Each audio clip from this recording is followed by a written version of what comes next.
Hey you, welcome if you're new, or welcome back friend if you've been to the channel before. This is Sweet Tea Astrology and Tarot, and I'm Erica. I just wanted to take a moment to say thank you because your time and your energy is a valuable resource, and I appreciate the energetic exchange you give to me every time you watch a video. I produce content on a variety of platforms, and you can follow me on all of them by accessing my link tree in the description below. Some housekeeping. The last 28 days of YouTube analytics indicate to me that over 52% of my recent viewers aren't subscribed. I encourage you to subscribe for easy access, and I'd also encourage you to hit the notification bell to get alerted when I go live on YouTube, which is usually unannounced and is provoked mostly by Spirit's call.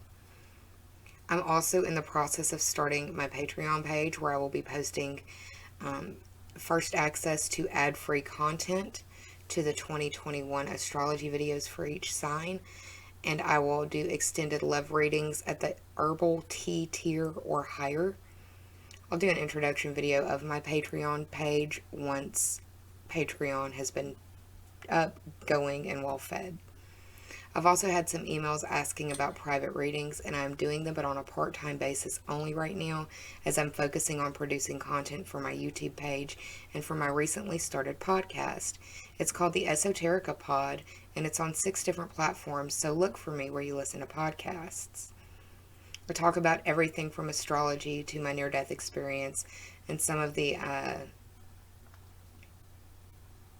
things that have come along with that near-death experience, like hearing dead people and seeing shadow people. So I encourage you to check me out over there too. I hope you're well. I'm sending you a lot of love. And let's get into what the end of November lunar eclipse in Gemini has in store for you.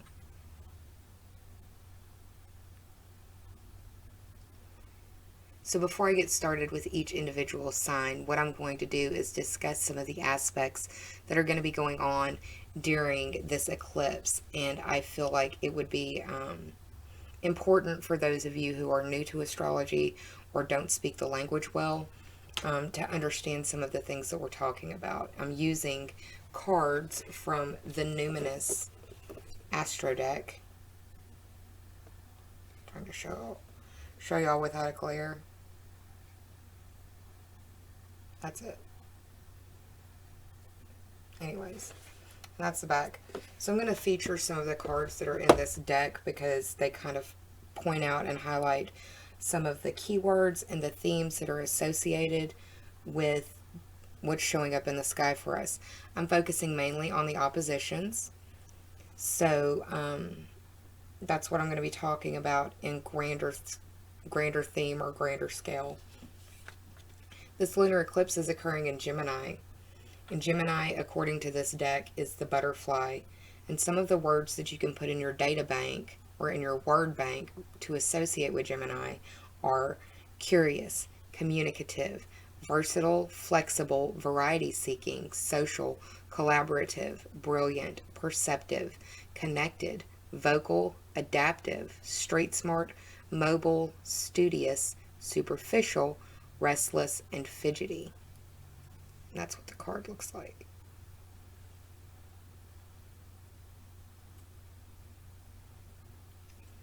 So we've got this lunar eclipse in Gemini. During the lunar eclipse, we have the sun opposite the moon, and it is an applying aspect, meaning it is growing more tense as the eclipse draws nearer to exactation. So the sun card deals with being. It emphasizes or more words for your word bank. Essence, energy, self-awareness, life force, spirit, creativity, honor, masculinity, distinction, childishness, ego, individuality, solitude, expression, self-sufficiency, shine, heartbeat, father. That's what the sun card looks like in this deck. So we've got an opposition in the sky between the sun and the moon. The moon is feelings, instinct, nurturing, gut reactions, comfort, digestion, home, family, conditioning, habits, femininity, lineage, privacy, embodiment, emotions, sustenance, self-soothing, moods, mother. And this opposition we see in the card. There's the moon card again. Okay? So we've got this opposition between the sun and the moon, asking for balance. More words for your word bank. Relates, mirrors, interacts, confronts, makes conscious, manifests, disciplines, conflicts with, tests, objectifies, and calls out. So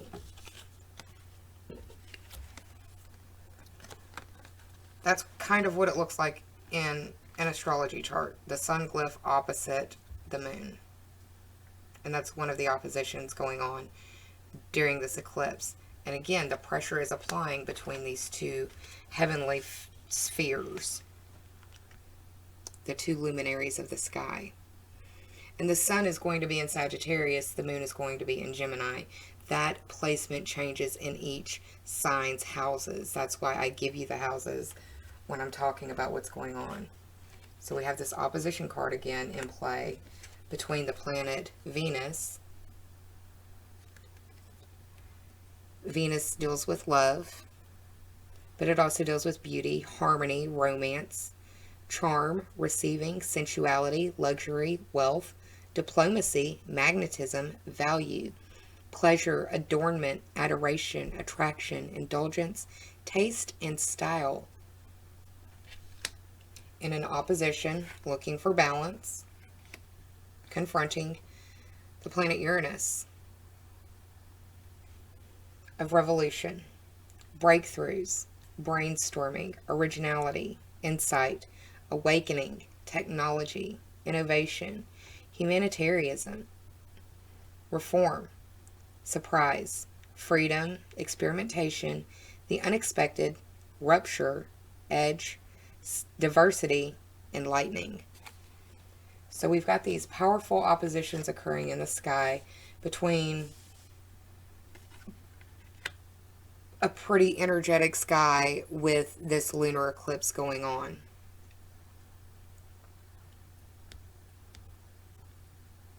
For each of you, it will play out in different houses.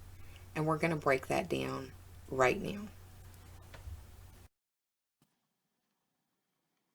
Hey Sagittarius, welcome to Sweet Tea Astrology and Tarot, and this is your Gemini November 30th eclipse, where we're going to have the sun in your first house opposite the moon in your 7th house, and the eclipse is going to be occurring in your 7th house of others. We've got the sextile between Mercury and Scorpio to Jupiter and Saturn and Capricorn. This will be occurring between your 12th house and your 2nd house. Then you've got Venus in Scorpio opposite Uranus and Taurus. This will be the 12th house opposite the 6th house. And finally, you've got Mars in Aries square to Pluto in Capricorn occurring in your 2nd house. So there's some dramatic change going on in that 2nd house of your resources and your self-worth and identity. Let's see what the cards have to say for you, Sag.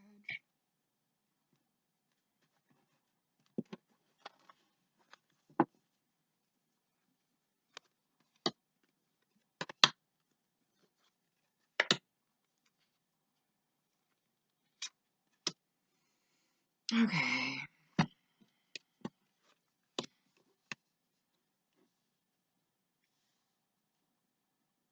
Now understand that the south node of the moon is going to be transiting through your sign for about the next year and a half, 2 years. The eclipses are going to start taking place in your sign and in Gemini.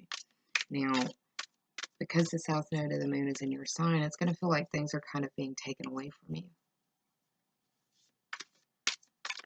The things that you lose during this period of time are things that needed to be taken away, or things that needed to be let go of and have reached their maturity point. Hanging on to them only hurts you more. whatever it is, whoever it is. My nose is itching. I don't know what that means.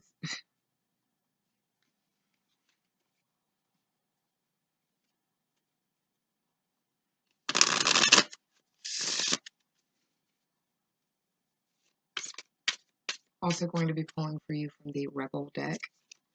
Cuts to the heart of things, can be a little feisty, can be a little crude, can be a little rude, but it's a favorite amongst many of the people that I give private readings to.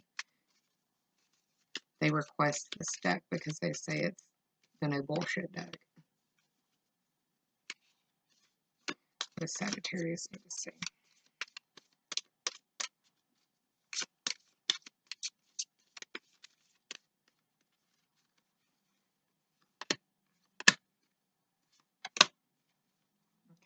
Okay. Lightning bolt. Figure out shit on your own. I think of this as a very Uranian signature. For you, Uranus is in that 6th house of work, health, daily life, to-do list, daily grind, and like your competency and skills that you bring to the services that you provide. But it could also be the things that you do on a regular daily basis to make your life and world work at a more efficient level for you. The second card is drop the fucking ego. Vulnerability is hot as fuck. You don't have to be a hard ass.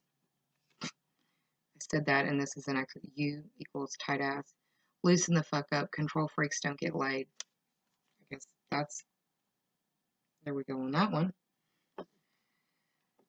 For the animal spirit card, you got mouse spirit, which says tend to the small things. The small things can become big things if they're left untended to. I'm going to put at the end of this video another title card where it will have an extra message from this card for you to interact with. I encourage you to stay till then. You received at the bottom of the deck 7 of Cups, 7 of Hearts. This is new feelings, imagination, and secrets.